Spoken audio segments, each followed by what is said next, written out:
அதுதான் சுற்றிலக்கூடிய உலகம் நம்மளை வந்து என்ன வேணால் எதிர்மறையான விமர்சனங்கள் அள்ளி தூக்கி நம்ம மேலே போடும்.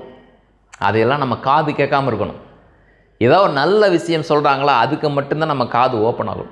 கெட்ட விஷயம் வந்ததுன்னா காதை நம்ம மூடிக்கணும். அப்படி காதை மூட முடியலன்னா இந்த காதில் வாங்கி இந்த காதில் விட்டுருங்க. ஸோ நாளைக்கு ரிசல்ட்ஸை பற்றி எல்லாரும் ஒவ்வொரு கருத்து சொல்லுவாங்க. நீங்கள் அதை பற்றிலாம் கவலைப்படாதீங்க. உங்களுடைய ஆம்பிஷன் என்ன, உங்களுடைய லட்சியம் என்ன, உங்களுடைய குறிக்கோள் என்ன, நீங்கள் எதை நோக்கி பயணிக்கிறீங்க, தெளிவாக டிசைன் பண்ணுங்கள். ஒரு கதையில் முயல் ஜெயிக்கும், இன்னொரு கதையில் ஆமை ஜெயிக்கும், இன்னொரு கதையில் பார்த்தீங்கன்னா முயலும் ஆமையும் சேர்ந்து ஜெயிக்கும். அது இப்போ லேட்டஸ்ட் ட்ரெண்டு. சரியா, காம்பினேஷன் நிறையா. ஒரே முயல் கதை காலத்துக்கு தகுந்த மாதிரி மாறிட்டே இருக்கு இல்லையா, லைஃப்பும் காலத்துக்கு தகுந்த மாதிரி மாறிட்டே இருக்கும்.